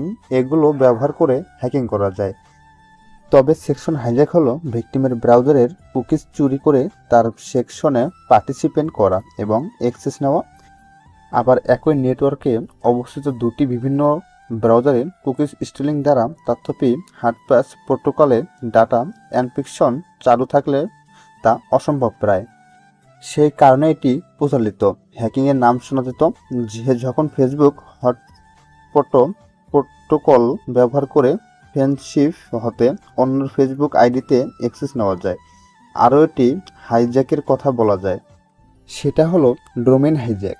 এটি যে কোনো ওয়েবসাইটের ডোমেইনটিকে হ্যাক করে তার হোস্টিং সার্ভার হতে আলাদা করে হ্যাকারের ইচ্ছামতো হোস্টিং সাইটে প্রতিস্থাপন করে হলো ডোমেইন হাইজ্যাক, যার জন্য সবার আগে ডোমেইন রেজিস্ট্রেশন ইনফো তার ইমেল অ্যাড্রেস জেনে তা হ্যাক করতে হয় এবং ডোমেইনটিকে কুক্ষিগত করতে হয়, অতঃপর তা হ্যাক করে হোস্টিংয়ের সাথে যুক্ত করা হয়। ডেভিল কোনো এশিয়ার প্রবেশ করে ওয়াইফাই হ্যাক করে। সেগুলো হতে পারে এমনভাবে যে কোনো ওয়েবসাইটের সার্ভার ট্র্যাক করার কতগুলি উপায় থাকে, যেমন SQL injection, PHP remote exclusion, web reaping, Google hacking. SQL injection হলো কোনো ওয়েবসাইটের ডাটাবেস এসকিউএল ভাবনাবল হয়। ওয়েব লিঙ্কের শেষে একটি ব্যবহার করে দুর্বলতা চেক করা যায়। তাতে নিয়মিত এসকিউএল ইনজেকশন করে তার অ্যাডমিন কলম হাতে ইউজার নেম এবং এনক্রিপ্টেড পাসওয়ার্ড সংগ্রহ করা হয়।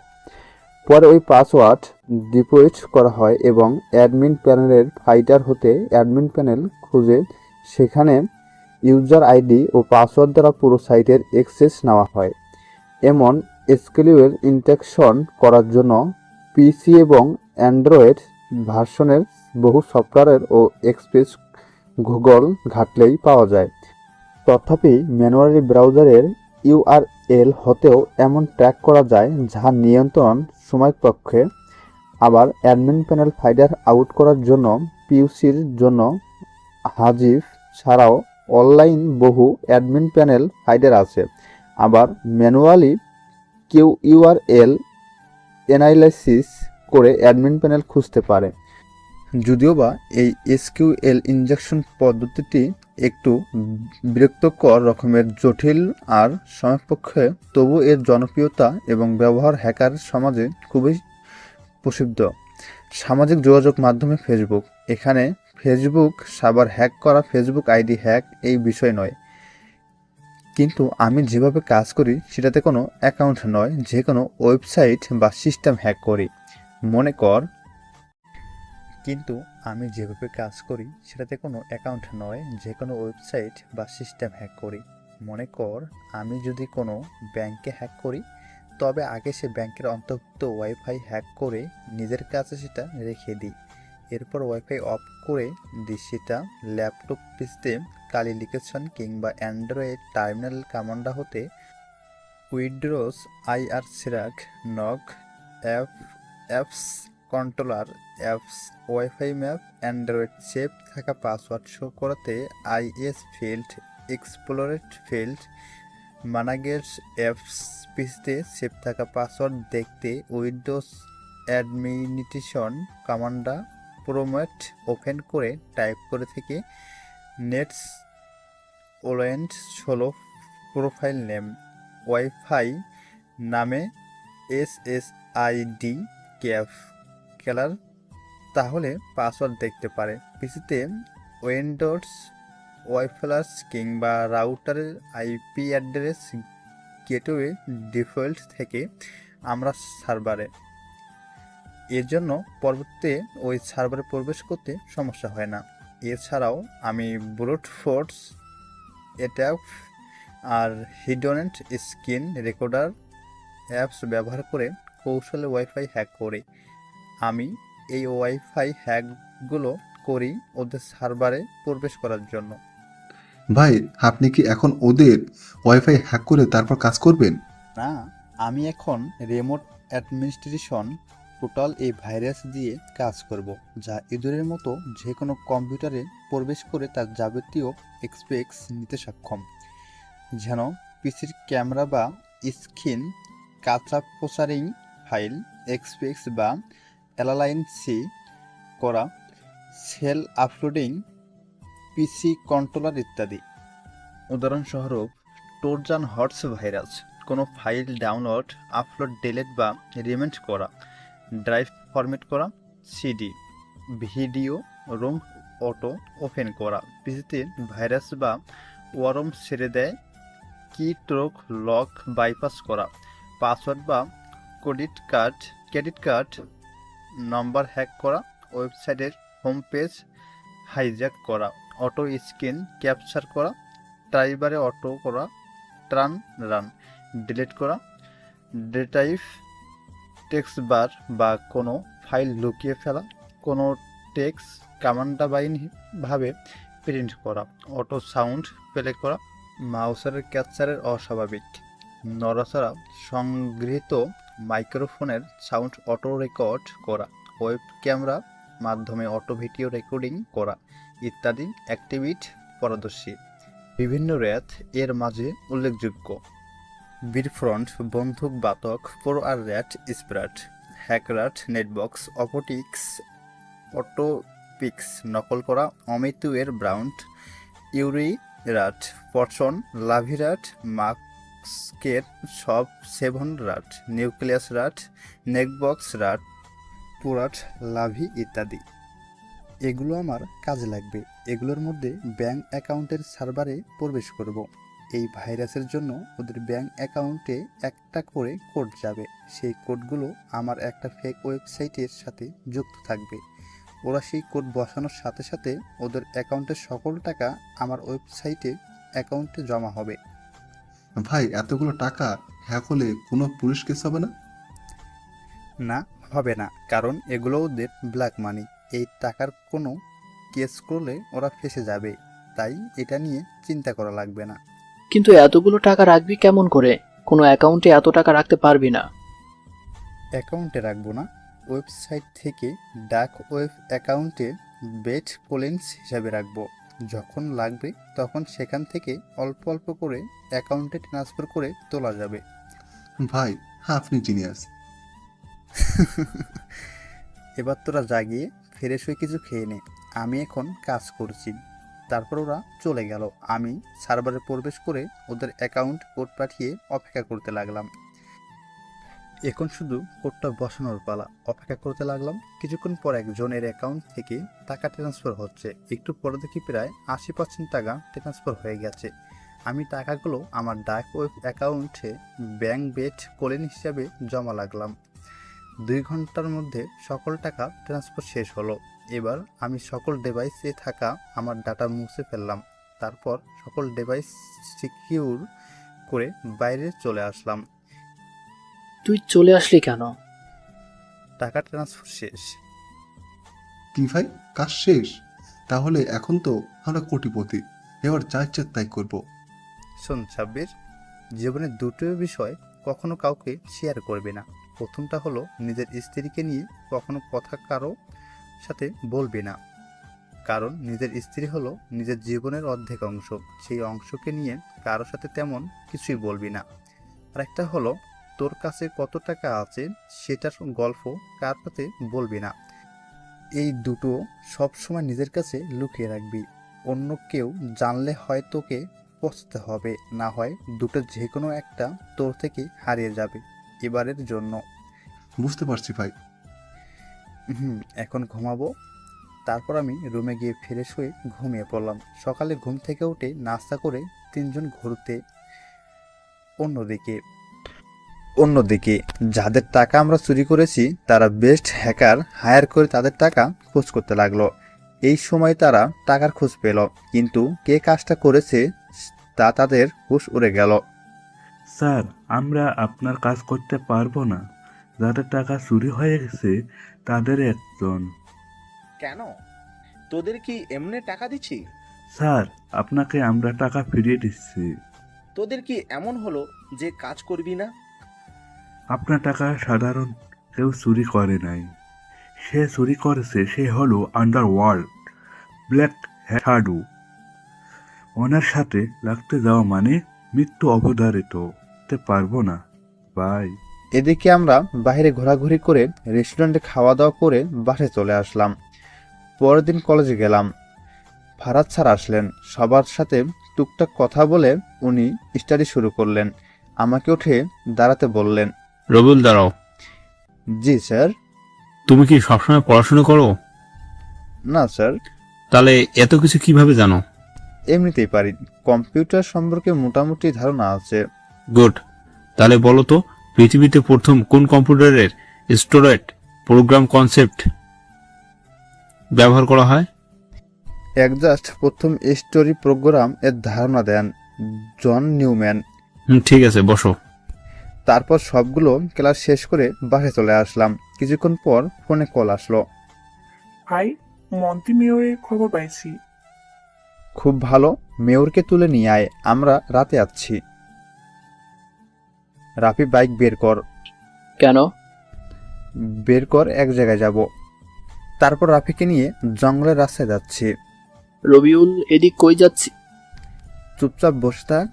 তারপর জঙ্গলের ভেতরে একটা পুরনো বাড়িতে গেলাম। সেখানে গিয়ে একটা সুইচে চাপ দিলাম, সাথে সাথে আই স্ক্যানের আলো আসলো। আমরা আই স্ক্যান করার পর দরজা খুললো। আমরা ভেতরে প্রবেশ করলাম। ভেতরে রাকিব রয়েছে। রাকিব, তুই এখানে কেন?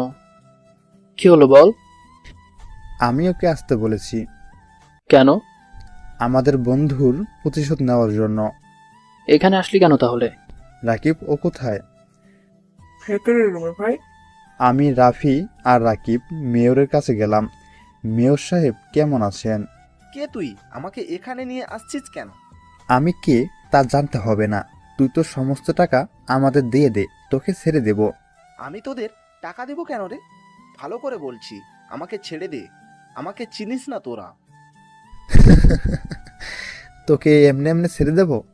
তোর bank account number 9456852756, password 744378। Password 744378। আমার অ্যাকাউন্ট পাসওয়ার্ড হলো NRI4R। তুই ভুল বলছিস। আমি ভুল বলছি, কিন্তু তুই সঠিকটা বলে দিছস। আমাকে ছেড়ে দে বলছি। আমি তোকে এবার মরতে হবে। তোর কি করেছি আর তুই কে? আমি হান্টার। কিন্তু আমরা তো তোকে মেরে ফেলেছি। গুড বাই বলে চারটা গুলি করে দিলাম। পড়ে রইল মেহরের মৃতদেহ। রাকিব, ওকে ফেলে দিয়ে আমরা ওখান থেকে বাসায় চলে আসলাম। এসে ফ্রেশ হয়ে নিচে এলাম। এসে দেখি রাফি সোফায় বসে আছে। এখানে এভাবে বসে আছিস কেন? তুই এইসব আগে থেকে প্ল্যান করে রাখছিস তাই না? আর তোর সব লোক অ্যাক্টিভ করে রাখছস। মুস্কি আসলাম। আর তুই মেয়রকে মারলি কেন? জানতে পারবি, আস্তে আস্তে সব জানতে পারবি। যা ফ্রেশ হয়ে আয়, খিদে লাগছে। তারপর রাফি ফ্রেশ হয়ে আসলো। তারপর ডিনার করে ঘুমিয়ে পড়লাম। পরের দিন কলেজে গেলাম, সবগুলো ক্লাস শেষ করলাম। অন্যদিকে মন্ত্রী আকরাম চৌধুরী তার ফার্ম হাউসে আছেন। তখন তার পিএ এসে বলতে লাগলো, স্যার মেয়রে কিছু মেরেছে। কি? কে করেছে আর কখন? তা আমি জানি না স্যার। আচ্ছা তুমি যাও। মন্ত্রীর পিএ চলে গেল। আর মন্ত্রী আকরাম চৌধুরী ভাবতে লাগলো এই কাজ কে করতে পারে। কিছুক্ষণ ভেবে মন্ত্রী তার ফোন বের করে তার রাইট হ্যান্ড রাফিকে ফোন দিল। মন্ত্রী আকরাম চৌধুরী হলো ব্ল্যাক মাফিয়া কিং। সে তার এই মন্ত্রিত্বর আড়ালে ড্রাগ অবৈধ পাচার করে।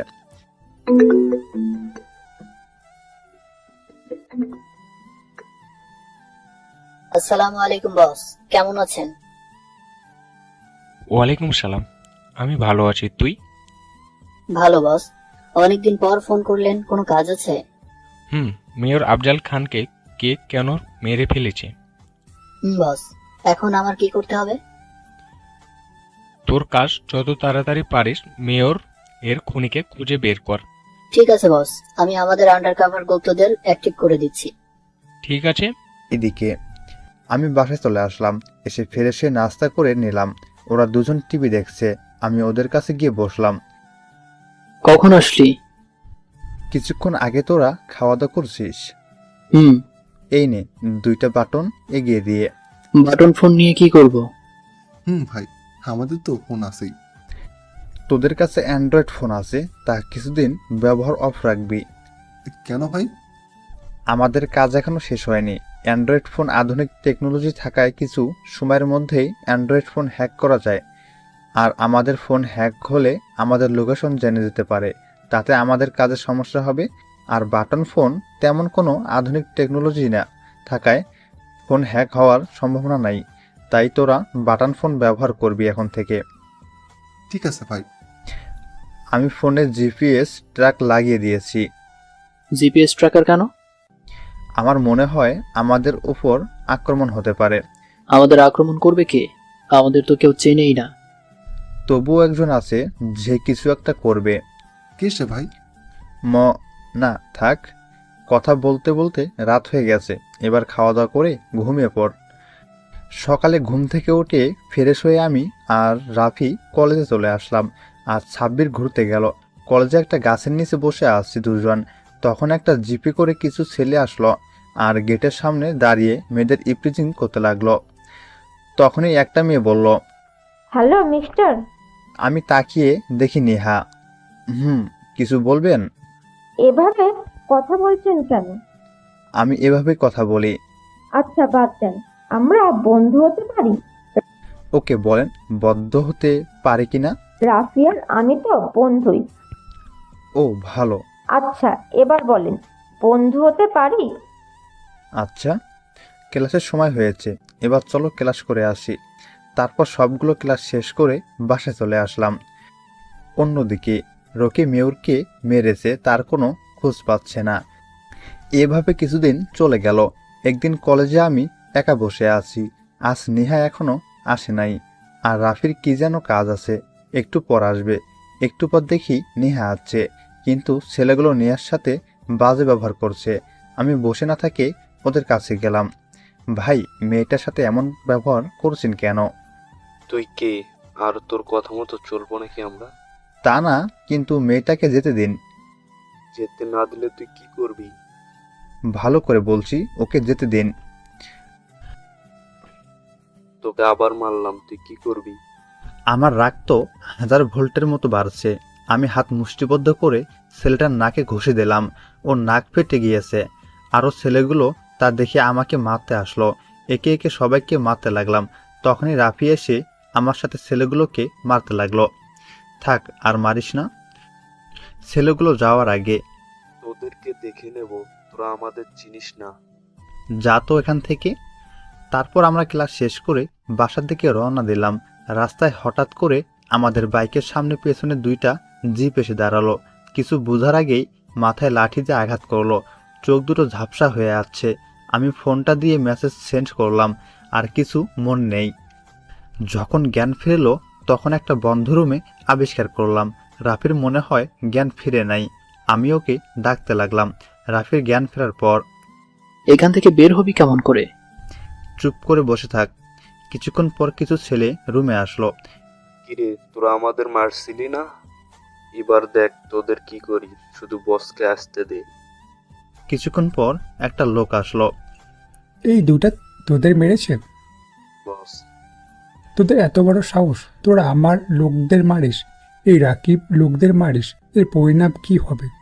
তোরা জানিস এর পরিণাম মৃত্যু। মরার কথা শুনে পাগল হয়ে গেলি নাকি? তুই এভাবে হাসছিস কেন? তোর বন্ধু মৃত্যুর কথা শুনে মনে হয় পাগল হয়ে গেছে। কে বললো আমি মরবো? মরবি তো তুই। নিশ্চিত এ পাগল হয়ে গেছে, না হলে মৃত্যুকে সামনে রেখে এমন হাসে কেউ? বয়স শর্ট। বলার সাথে সাথে স্নাইপারের গুলি এসে রকি সব লোকদের লাগলো। দরজা ভেঙে আমার লোক ভেতরে প্রবেশ করলো। কি যেন বলছিলি একটু আগে? আমাকে মারবি? ভাই ভুল হয়েছে, কিন্তু আপনি কে? হান্টার বলে রকিকে মেরে ফেললাম। রাকিব, লাশটা ফেলে দিয়ে আয়। আর শোন, মন্ত্রীর সময় শেষ হয়ে এসেছে। আমরা ওখান থেকে বাসায় চলে আসলাম। ফেরসে ঘুমিয়ে পড়লাম। সকালে ঘুম থেকে উঠে সাব্বিরের কাছে গেলাম। বাসায় এসে ফ্রেশ হয়ে সাব্বিরের কাছে গেলাম। সাব্বির, কি করছিস? ভাই কিছু না, কিছু বলবেন? তোর এখন এখানে কাজ শেষ, তুই চলে যা এখান থেকে। কেন ভাই? এখানে থাকলে তোর সমস্যা হবে। আর তোর স্বপ্ন ছিল না একটা মাইক্রোফোন সফটওয়্যার কোম্পানি খুলবি? তার জন্য তোর অ্যাকাউন্টে 4 কোটি টাকা ট্রান্সফার করে দিয়েছি। ধন্যবাদ ভাই। অন্যদিকে মন্ত্রীকে ফোন দিয়ে বলল, বস, রকিকে কে যেন মেরে ফেলছে। মন্ত্রী ভাবতে লাগলো কে ওর লোকগুলোকে মারছে। কিছুদিন পর রাকিব ফোন করেছিল মন্ত্রীকে তুলে নিয়ে আসছে। ভালো, আমাদের হান্টার পোশাক বের কর। পোশাকের সাথে 2টো তরোয়াল, সাথে একটা গান নিলাম। আমরা চলে আসলাম আস্তানায়। মন্ত্রী সাহেব, কি খবর? কে তুই? আমাকে এখানে তুলে নিয়ে আসছিস? সাহস থাকলে সামনে আয়। Welcome to my drug city. ভাই, আপনি আমাকে নিয়ে এসেছেন কেন? বাহ বাহ, তুই থেকে আপনি? ভাই, আমি আপনাকে চিনতে পারিনি। আমাকে এখানে এনেছেন কেন? তোকে মারার জন্য। ভাই, আমি কি করেছি? কি করছিস তুই জানিস না? না ভাই। 2 বছর আগে একজনকে তুই মেরেছিলি, কারণ সে তোর সকল অবৈধ কর্মকাণ্ডের কথা জেনে গিয়েছিল। মনে পড়ছে এবার? হ্যাঁ ভাই, কিন্তু ও আপনার কি হয়? ও আমার বেস্ট ফ্রেন্ড ছিল। এবার তোকে মরতে হবে। ভাই, ক্ষমা করে দেন।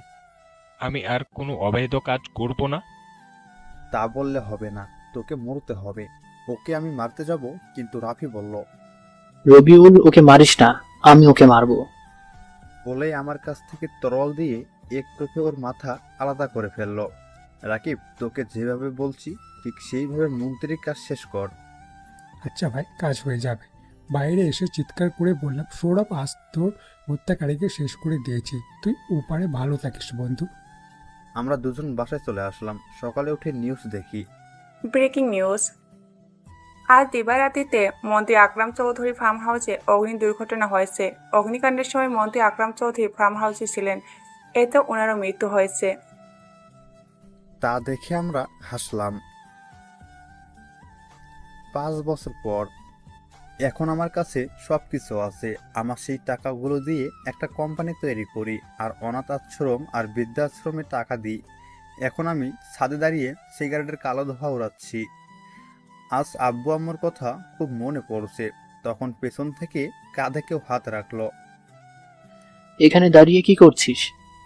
কিছু না, আজ আব্বু আম্মুর কথা মনে পড়ছে খুব। তো ঘুরে আয় না তোর বাসা থেকে। বাসায় গেলে আব্বু আম্মু কি বলবে? কিছু বলবে না, ওখানে গেলে দেখবি সব ঠিক হয়ে যাবে। কবে যাবি তাহলে? কালকে যাবো। পরের দিন রওনা দিলাম বাসার উদ্দেশ্যে। দেখতে দেখতে চলে আসলাম আবার সেই চিরচেনা শহরটাতে। আমি বাসার সামনে দাঁড়িয়ে আছি, ভেতরে যাব কিনা ভাবছি। আমি ভেতরে গিয়ে দরজা কলিং বেল বাজালাম। একটু পরে একটা পিচ্ছি মেয়ে দরজা খুলে দিল। আপনি কে আনতেন? তখন কেউ একজন বলল, কে এসেছে তাই বা? জানি না আম্মু, একটা আঙ্কেল এসেছে। তখন রান্নাঘর থেকে একটা মেয়ে বের হয়ে আসলো। আমাকে দেখে তিনি বলতে লাগলেন, আম্মু আম্মু নিচে আসেন, দেখেন কে এসেছে।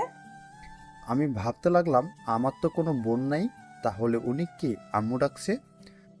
তখনই আম্মু নিচে এসে জড়িয়ে ধরে বলতে লাগলো, বাবা এতদিন তুই কোথায় ছিলি? কথা বলছিস না কেন? আমার উপর রাগ করে আছিস? না, রাগ করি নাই। তাহলে কথা বলছিস না কেন? আমাদের তুই ক্ষমা করে দে। আচ্ছা, ক্ষমা করে দিলাম। তখনই আমার চোখ একজনের উপর আটকে গেল। দিয়া। এ এখনো দাঁড়িয়ে আছে, ওর চোখ থেকে টপ টপ করে পানি পড়ছে। ও আমার দিকে করুণ চোখে তাকিয়ে আছে। আম্মু, আব্বু কোথায়? বাইরে গেছে, একটু পর চলে আসবে। আচ্ছা, কিন্তু উনি কে? ও সামিরা তোর ভাবি হয়। কি? আর ও তোর ভাতিজি। আমি পিচ্চিকে কোলে নিয়ে বললাম, পিচ্চি তোমার নাম কি? আমি তাইবা। তুমি কে? আমি তোমার চাচ্চু। তুমি আমার দাদু? তাহলে তুমি আমাকে এতগুলো চকলেট আর বড় টেডি কিনে দেবে? আচ্ছা, এনে দেব। তাইবা, আমার কাছে আসো, তোমার চাচু এখন বিশ্রাম নেবে। হ্যাঁ, তুই তোর রুমে গিয়ে বিশ্রাম নে। আজ আমি তোর পছন্দের সব খাবার রান্না করব। আচ্ছা, বলেই আমার রুমে আসলাম। এখানে দেখি আমার রুম আগের মতো রয়েছে। আমি ফ্রেশ হয়ে ঘুমিয়ে পড়লাম। দিয়ার ডাকে ঘুম ভাঙলো। ওঠো, এই ওঠো। ডাকছেন কেন? তোমাকে নিচে ডাকছে। আপনি জানাচ্ছি। তুমি আমাকে আপনি করে বলছো কেন? তো কি করে বলবো? আর এখন এখান থেকে যান। বলেই আমি ফ্রেশ হতে গেলাম। ফ্রেশ হয়ে দেখি দিয়া দাঁড়িয়ে আছে। চলো এবার। আমি কথা না বলে নিচে আসলাম। আব্বু সোফায় বসে আছে। আমি আব্বুর কাছে গেলাম। আব্বুর সাথে কিছুক্ষণ কথা বললাম। কিছুক্ষণ পর আম্মু খাওয়ার জন্য ডাক দিল। তারপর খাওয়া দাওয়া করে রুমে আসলাম। রুমে শুয়ে আছি, তখন দিয়া রুমে আসলো। আপনি আমার রুমে কেন? আমি আসবো না তো কে আসবে? আমার রুমে যে কেউ আসবে, কিন্তু আপনি আসতে পারবেন না। এরকম বলছো কেন? তো কি করব? আমার সাথে কি করেছেন তা মনে নেই? আমি মানছি আমি তোমার সাথে খারাপ ব্যবহার করেছি, কিন্তু তুমি চলে যাওয়ার পর কিছুদিন ভালোই ছিলাম, কিন্তু আস্তে আস্তে তোমাকে মিস করতে থাকি। তোমার পাগলামোগুলোকে অনেক মিস করি। প্লিজ আমাকে ক্ষমা করে দাও, প্লিজ। না, আপনাকে ক্ষমা করব না। আমার ঘুম পাচ্ছে। এখানে দাঁড়িয়ে কান্না করবেন না। আমি শুয়ে পড়লাম, কিন্তু দিয়া ওখানে দাঁড়িয়ে কান্না করতে লাগলো। কিছুক্ষণ পর দিয়া বিছানায় ঘুমাতে আসলো। এ কি, এখানে আছেন কেন? তো কোথায় যাব? আমি ঘুমাবো না? ঘুমাবেন, কিন্তু এখানে না। তাহলে কোথায় ঘুমাবো? নিচে গিয়ে ঘুমান, তাও কানের কাছে প্যাচ প্যাচ করবেন না। না, আমি এখানে ঘুমাবো। বলেই বিছানায় শুয়ে পড়লো। আমি বিছানা থেকে উঠে এক টানে ওকে উঠালাম। ঠাস ঠাস। এতক্ষণ ভালো করে বললাম, কথা কানে যায় না? যা নিচে গিয়ে ঘুমা। আমি ঘুমিয়ে পড়লাম। মধ্যরাতে কান্নার আওয়াজে ঘুম ভাঙলো। নিচে তাকিয়ে দেখি দিয়া শীতে জড়সড় হয়ে শুয়ে কান্না করছে। আমি তা না দেখে আবার ঘুমিয়ে পড়লাম। সকালে, এই ওঠো, নাস্তা করে নাও। ওহ, এত সকাল সকাল ডাকছিস কেন? নাস্তা করে নাও, তারপর ঘুমিও। আমি ফ্রেশ হয়ে নাস্তা করলাম। তখন তাইবা এসে বলল, তো আমার চকলেট দাও। আমার কাছে তো চকলেট নেই, চলো বাহির থেকে নিয়ে আসি। ভাবি, তাইবাকে রেডি করিয়ে দাও, ওকে নিয়ে ঘুরতে যাব। তাইবাকে ভাবি নিয়ে গেল। আমি রুমে এসে রেডি হলাম। রুম থেকে বাইর হওয়ার সময়, কোথায় যাচ্ছ? ঘুরতে যাব। নিচে এসে তাইবাকে নিয়ে ঘুরতে গেলাম। ঘোরাঘুরি শেষ করে সন্ধ্যায় বাসায় আসলাম। তাইবাকে ভাবির কাছে দিয়ে রুমে গেলাম। রুমে গিয়ে দেখি দিয়া কাপড় চেঞ্জ করছে। সরি বলে চলে আসতে যাব, দিয়া দৌড়ে এসে আমাকে রুমে নিয়ে দরজা বন্ধ করে দিল। দরজা বন্ধ করলেন কেন? আমার ইচ্ছে হয়েছে তাই। কি করছেন? ছাড়েন। একটা কিস দাও, ছেড়ে দেবো। দিয়ার গোলাপি ঠোঁট দুটো আমাকে আকর্ষণ করছে। আমি দিয়ার শ্বাস অনুভব করতে পারছি। দিয়া আমার মাথার পিছনে হাত দিয়ে 4 ঠোঁট এক করে নিল। আমি ছাড়ানোর চেষ্টা করছি, কিন্তু পারছি না। আমি জোর করে ছাড়িয়ে, আপনার সাহস কি করে হলো আমাকে কিস করার? তোমাকে একটা কিস করার জন্য মারলে? তুমি না আমাকে ভালোবাসতে? হ্যাঁ, মারলাম। আর আপনাকে আমি আগে ভালোবাসতাম নিজের চেয়েও বেশি। কিন্তু আপনি কি করছেন? প্রতিদিন চট দিতেন, অপমান করতেন। শেষে কি করলেন? আমার পরিবারের কাছে অপরাধী বানিয়ে দিলেন। এখন আর আপনাকে ভালোবাসি না। এখন আপনার প্রতি আমার শুধু ঘৃণা রয়েছে। এটা বলে ছাদে চলে আসলাম। ছাদে এসে একের পরে এক সিগারেটের কালো ধোঁয়া ওড়াতে লাগলাম। কিছুক্ষণ পর রুমে গিয়ে দেখি দিয়া ওখানে বসে কান্না করছে। আমি ওয়াশরুমে গিয়ে ফ্রেশ হলাম। নিচে গিয়ে তাইবার সাথে দুষ্টামি করতে লাগলাম। কিছুক্ষণ পর দিয়া নিচে আসলো। তারপর খাওয়া দাওয়া শেষ করে ঘুমিয়ে গেলাম। দিয়া নিচে বিছানা করে ঘুমিয়েছে। সকালে ঘুম থেকে উঠে ফ্রেশ হয়ে নিচে গেলাম। সোফায় বসে আছি। দিয়া কফি দিল। আমি কফি টেবিলে রাখলাম। দিয়া কফি দিয়ে ওখানে দাঁড়িয়ে আছে। তা দেখে মাথায় শয়তানি বুদ্ধি আসলো। আমি টেবিল থেকে খবরের কাগজ নেওয়ার বাহানায় কফির মগটা হালকা ধাক্কা দিয়ে দিয়ার পায়ের উপরে ফেলে দিলাম। পাটা পুড়ে গেল। কি হয়েছে দিয়া, চিৎকার করছো কেন? দিয়া, পা চেপে ধরে আছো কেন? কি হয়েছে? গরম কফি পড়েছে। দেখি দেখি পাটা দেখাও তো। ফুসকা পড়ে গেছে পায়ে। সামিরা, তোমার রুম থেকে মলম নিয়ে আসো তো। আচ্ছা। ওই, তুই ওখানে বসে টিভি দেখছিস, তোর বউকে রুমে নিয়ে যা। আমি পারবো না। নিয়ে যাবি নাকি? নিয়ে যাচ্ছি। দিয়াকে ধরে নিয়ে যাচ্ছি, কিন্তু ও পা ফেলাতে পারছে না। আমি ওকে কোলে তুলে নিলাম। দিয়ার দিকে তাকিয়ে দেখি মহারানী মুচকে হাসছে। আপনার হাসা বের করছি মনে মনে। ওনাকে রুমে নিয়ে বিছানার উপর ঠাস করে ফেলে দিলাম। ভাবি মলম নিয়ে এসে দিয়ার পায়ে মালিশ করে দিল। কিছুদিন চলে গেল। এই কয়েকদিনে দিয়াকে অনেকভাবে কষ্ট দিয়েছি। এখন ছাদে দাঁড়িয়ে আছি আর ভাবছি দিয়াকে আর কষ্ট দেব না, ওকে এবার নিজের করে নেব। আমি ছাদ থেকে নেমে শপিং মলে গেলাম। সেখানে একটা নীল রঙের শাড়ি নিয়ে বাসায় চলে আসলাম। বাসায় এসে রুমে গিয়ে শাড়িটা ও একটা ছোট্ট চিরকুট রেখে নিচে চলে আসলাম। এভাবে দিনটা চলে গেল। রাত্রে ডিনার করে রুমে গেলাম। রুমে গিয়ে দেখি দিয়া নীল রঙের শাড়ি পরে দাঁড়িয়ে আছে। আমি এক ধ্যানে ওর দিকে তাকিয়ে দাঁড়িয়ে আছি। হ্যালো মিস্টার, এভাবে তাকিয়ে আছেন কেন? কিছু না দিয়া, আমি সরি। সরি কেন? তোমাকে আমি কষ্ট দিয়েছি। না, আমি আগে তোমাকে কষ্ট দিয়েছি। তুমি আমাকে ক্ষমা করে দাও। এবার চলো ঘুমিয়ে পড়ি। ওই শোনো না। বলো। আমার না কি? আমার না একটা কিউট বেবি লাগবে। এই ব্যাপার। তারপর আমরা হারিয়ে গেলাম এক অন্যরকম ভালোবাসায়। সমাপ্ত।